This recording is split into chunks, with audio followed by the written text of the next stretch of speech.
No, for no, this you're the country to biggest be white invaded. racist in your family. You are That's why disingenuous. you You're don't see any doing a racists race in your card, family and I won't let because you you're do the it. biggest racist in your Your family. opinion is of no Right? consequence to me. You are Your though. Chilla, you're opinion talking means so much You fuck all are. to bullshit. It's me. You're the biggest unbelievable, racist man. Means in your fuck family, man. all. You're a All right. fucking You're so pussy-hole. toxic. It's unbelievable, Yeah, mate. you're disgusting. Yeah, so is your mum. Wow. Yeah. Right, Chilla, can I okay. ask you a question? Is she a Right. If you white was in the racist car, too? Chilla, Is she listen, a white listen to racist this. too? If you was in the He car doesn't driving, listen, does yeah, he? How Is many she a times white have I told racist people too? that Chilla, Is my your mum mum is the not white Chilla, like? racist? He doesn't Chilla, listen. Your Chilla. That's mum's a white why person. Was we're your in mum this the white Let's person? try a situation. little bit of Your mum thing. and dad. Wait. Yeah? Chilla, let's try a little bit of CBT, yeah, cognitive behavior therapy. Let's point out how racist, how jealous you really are. Imagine, Chula, imagine you're driving a car, yeah? It's a convertible, you're driving, you're in California, the weather's nice, and you and Nixie are driving up the highway, and she looks at you and goes, you know what, Chula, that Khan, yeah, if I get my fucking hands on him, I will fuck the shit out of him. What would you say, Chula? Open up the door. Why? Why? If I'm driving, listen, if I'm driving the car, Chula, and you're in the car, and you said to me, I really fancy Danny Roscoe, do you think it will bother me? Can you just check the tire at the back? Can you just check the tire at the back? Yeah, drive off. Bye-bye. All right. Yeah, there you go. All right. I don't understand that. How do you, Chula, what you need to understand, Chula, what you need to understand, Chula, what you need to understand is other people are entitled to their own opinions, and their opinions is no reflection on you. Their reflection, listen, their opinion is no reflection on you. I'm not putting up with your racist shit. I'm not putting up with your racist shit. Right. I've heard you. And I've heard you chat shit, and I'm going to call you out. You're fucking racist. Can you hear the double standards, everyone? What's racist about her? Why is she racist? Why? Why is she racist? Why? Why? I heard your Why is she shit. racist? I heard Though? your shit. Chula. Fucking racist, all right? Chula. Toxic. Chula. Toxic. You're racist. Why is she right. toxic? Why is she racist? Asian man, Why? all right? That's coming from an Asian man, bitch. Why is she racist? Why? What's she racist about? And you definitely ain't getting fuck right. We know that for Right, I thought you was an English man. Wait.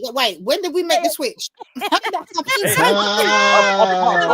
hypocrite. I'm English and I'm Indian. Damn. He's very confused. I can claim both. He's very confused. Chula, why is she racist? What did she do? What makes her racist? Is you chilling with He can't racist answer. people. He can't even Trying to be answer. friends with You got no racist reason people. to call her racist, bro. You're What's the making friends reason? with racist people. Right. Right. Can't likes Danny Roscoe. You're going to call him out. You're befriending racist people. He likes Danny Roscoe. Are you going to call him out? I actually do like Danny Roscoe. I do like Danny Roscoe. I do. I like Danny Roscoe. We ain't making friends with them, are we? We ain't fucking He's a weirdo, but I do like him. I talk to him as much as fucking Khan does. You damn fool. In fact, I don't really We talk ain't to anyone making friends with them, dickhead. All right. On Instagram. Right, we disagree with them completely, and we call them out. No, I don't. No, you got the wrong girl. You got the wrong girl. That will never happen. I stand by my truth, and nobody is going to drown me from that.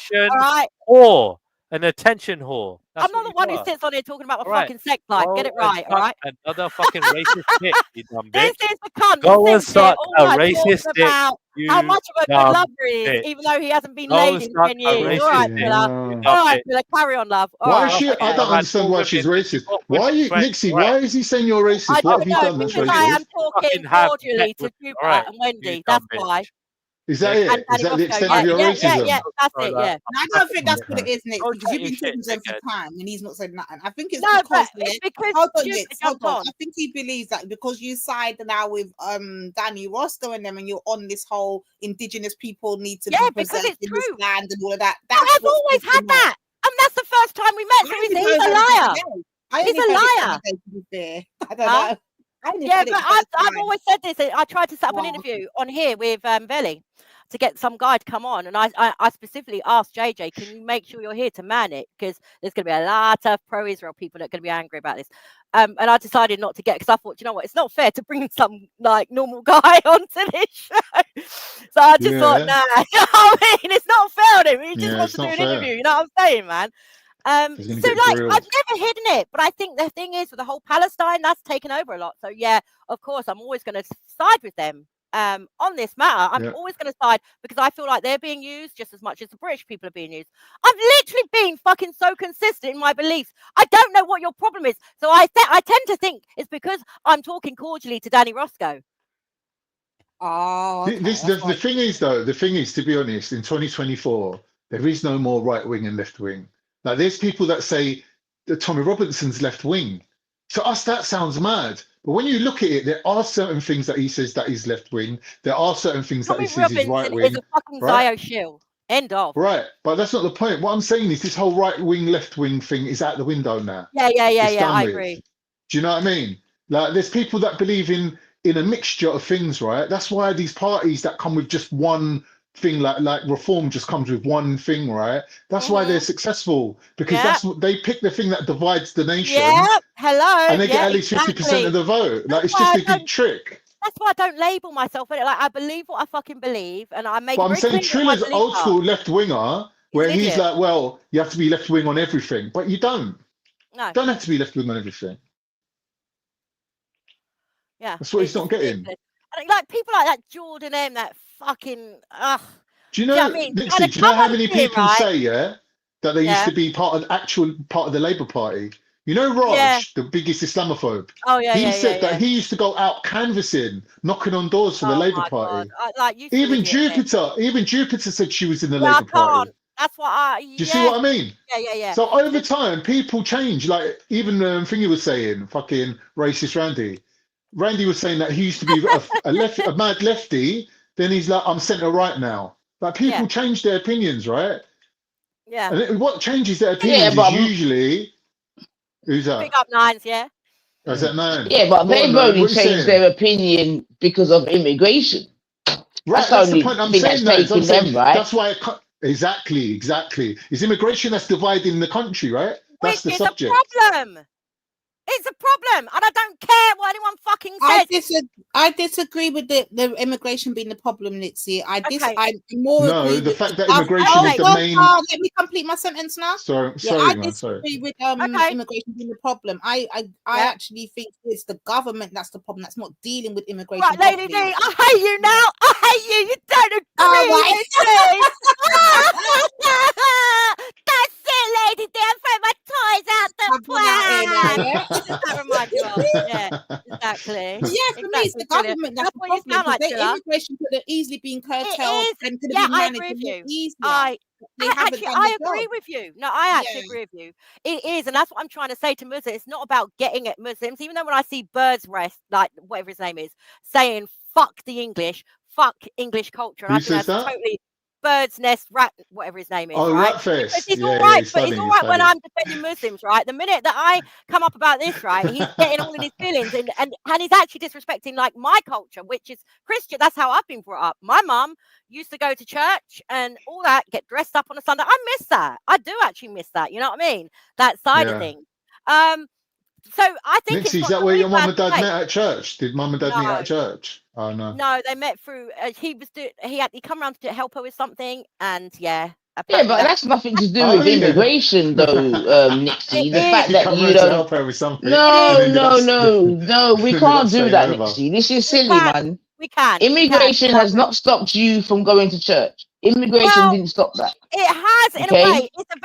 It's a complex matter that needs to be discussed further. It Well, has go on then. because there's been an agenda to replace Christianity, and I will show this. I'm putting some videos together, merging them all together so I can put it all in one thing. So it's something that you're All going right to have then, to watch. Let me finish, Nines. I don't want people jumping on it without watching this at least, because what I'm finding is people that haven't even researched what I'm saying are quick to jump down my throat without the fucking research. No, you're not right. don't say No that one we've not jumping down your researched it. throat. Don't No do one that. jumping But down your throat. but Nixie, 1 second, because let's try and be personal about it in a way, yeah. So what made you not deal with Christianity or Catholicism or whatever it is? What made you At stop? the time, I didn't know it was happening, but it was an agenda that was being played through schools and everything, that women should go to You're work. not.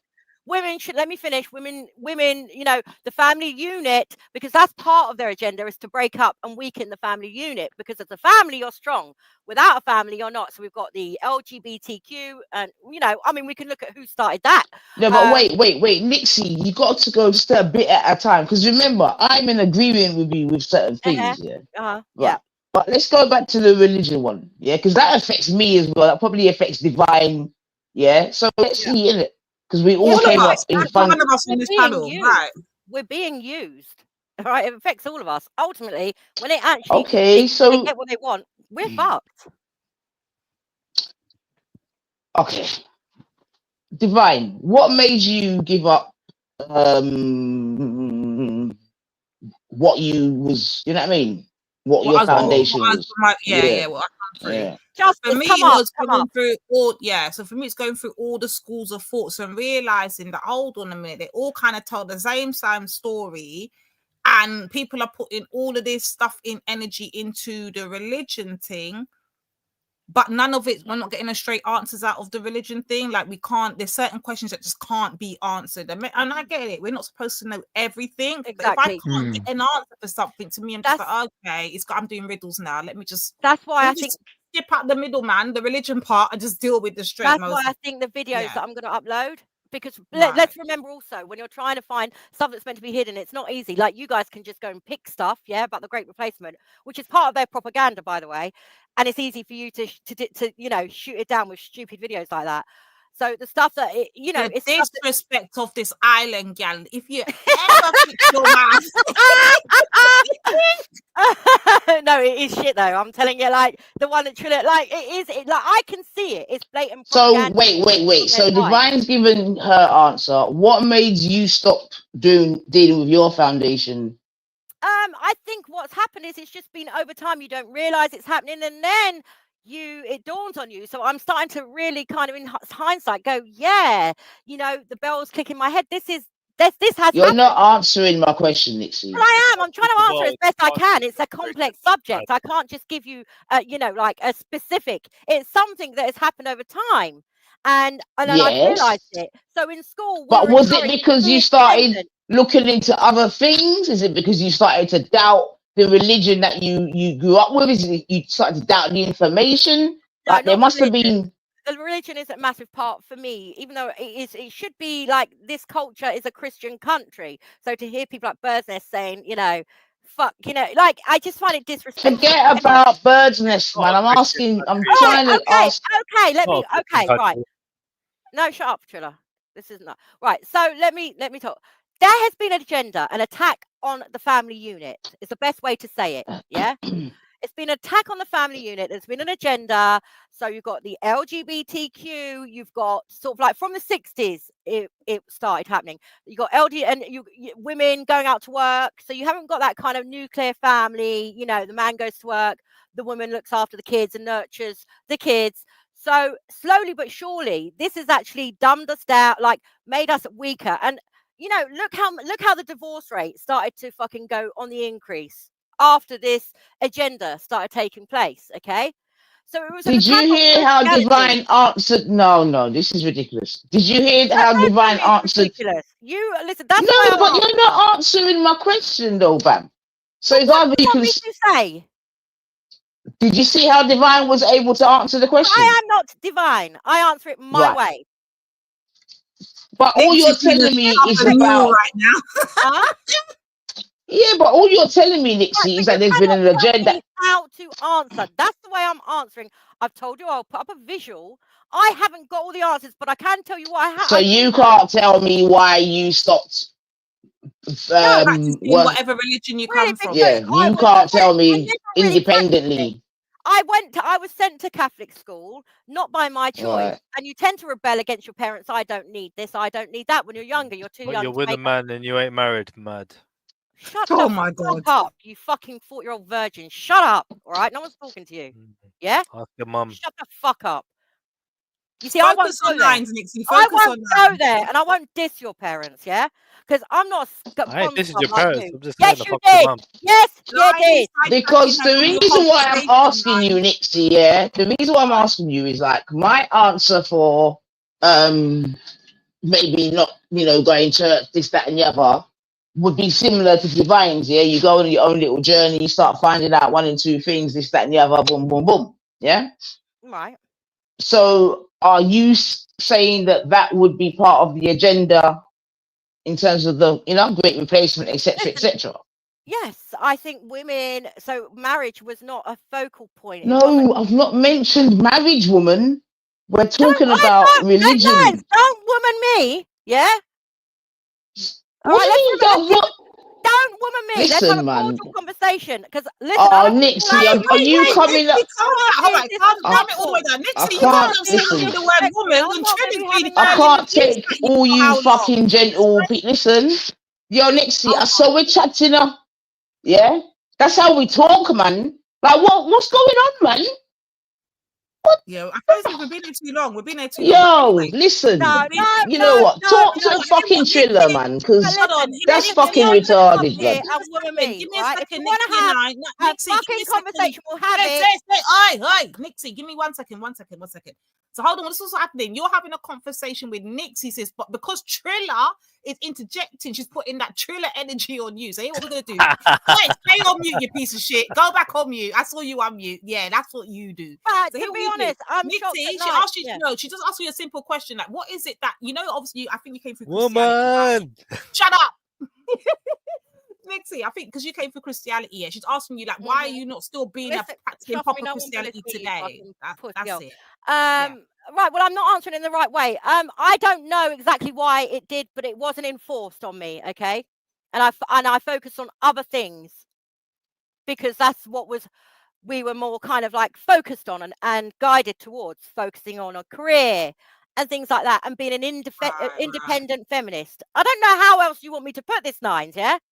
No, well, do you know what, Nixie? If that's your answer, that's your answer, man. Do you know what I mean? I'm not trying to force you to answer one way or another. I was just really, because obviously you're having a... You get in your You way have and a... go, no, this is how I do it. Listen, we all have our different ways.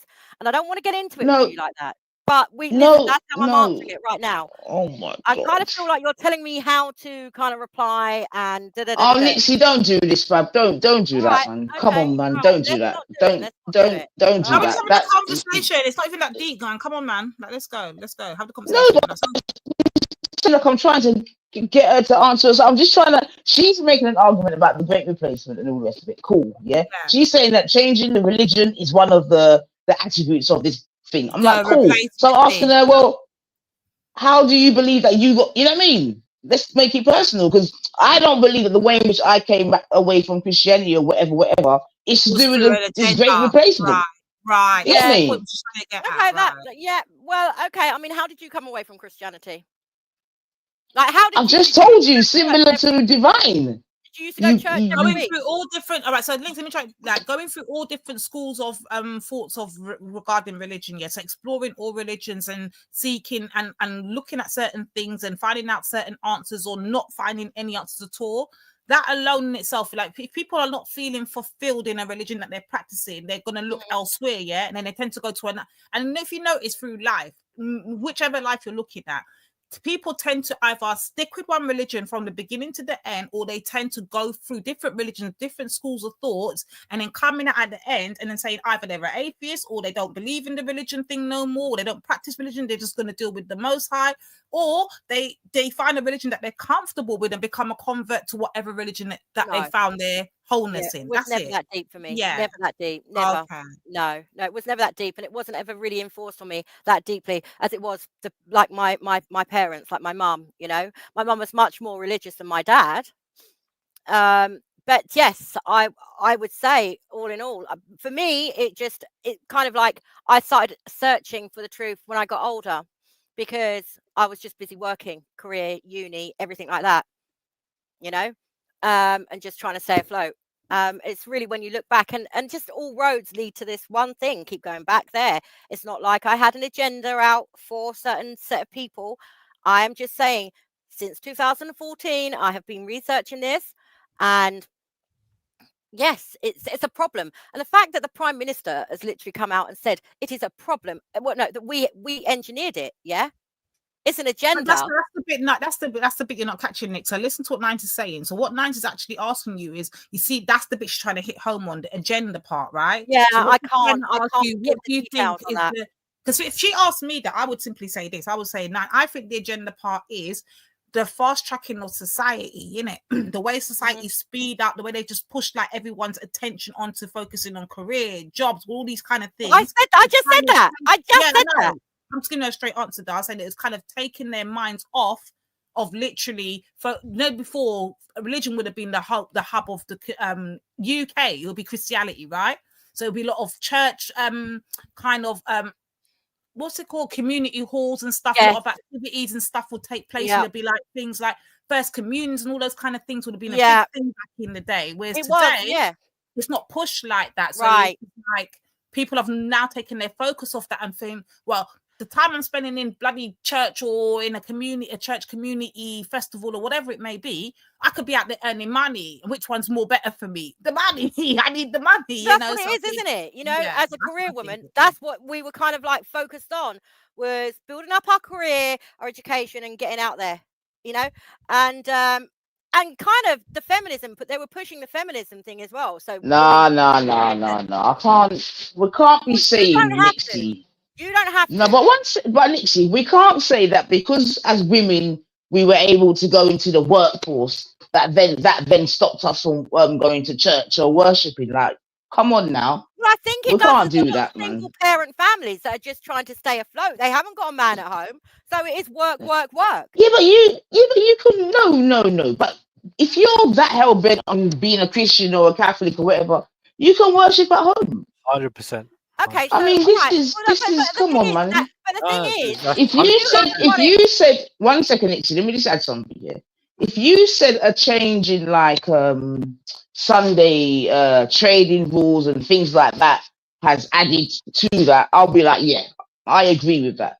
But not like women going to work and all of these things. No. I can't be having that because the Christians today that are still Christians and Catholics and they're females and they're going to church, man.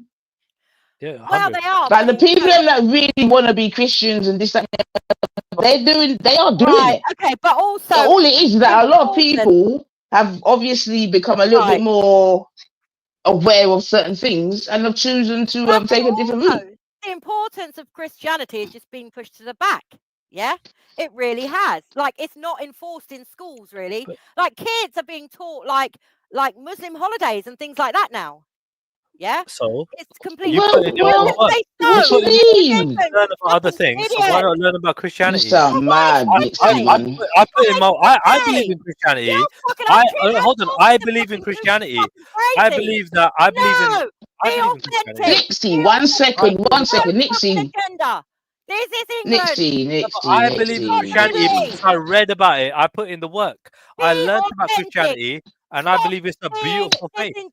What's your problem? Because you But Nixie, you see Nixie, you know, in Guyana, do they learn about England? Yes, they do. They have a high regard for the Queen and everything. My mum was disappointed. So okay then, so if you all live in a country where there's Muslims and there's Jews and other little bits and bobs, shouldn't we be teaching? You see them, like you say, you see how they get treated over there? Yeah. The way who gets treated, Nixie? Like Indians over there. I went over there and it's just like, call him, and I was really shocked because we don't do that. Wait. They get treated very well. No, like the us black people, they just address like, call him, man. Did you say 1 second? Did you say Indian or did you say black? Like, black people treat Indians like that when I was there, and I was shocked. Treat them like what? Wait, huh? treat them like coolie man, go do this, go do that. They address them by coolie man. Yeah, but Nixie, Nixie? So do you think that's bad? I think that it's their culture, and that's just. Thank you. I'm glad you finished off with EIE. I'm glad you finished off with it's their culture. I'm very glad. Otherwise, you just like to sound mad. Yeah. No, we But agreed that's on what I'm that saying to you. about EIE, but I don't put EIE in that bracket because he knows. But me and EIE agreed on something today. You see, I've got the ability to be able to get over arguments, Triller. Like, EIE called me a half-breed, and me and him are kind of agreeing in the side chat today. So I don't hold So you can admit that you're wrong about me then, yeah? And you could admit that you've been wrong. I am not. The whole You time. need to apologise to me, bitch. So you could about what exactly? Here we go. About what I'm exactly? not going there. If you don't, You're not going there. So you want me to Are you apologise? two flirting or what? What is actually going on here, You're man? not going to tell me about what? This You're sounds not going to tell me about what? All right. Well, I can call you Nixie, out. you for sound all your like you're bullshit. flirting, man. Uncle deserves an encore. Woo! Here's my apology. Here's my apology Friends to you. and Go fuck lovers, yourself. why can't we? That's my apology. How's it go again? I forget the words. Man. I Shit. can say nines, all right, because I know. Let me know when you're done. Let me know when you're done. I think the best way is for me to upload this stuff, get it all merged, and then drop it. And if you just try and watch it. It might be about an hour long, like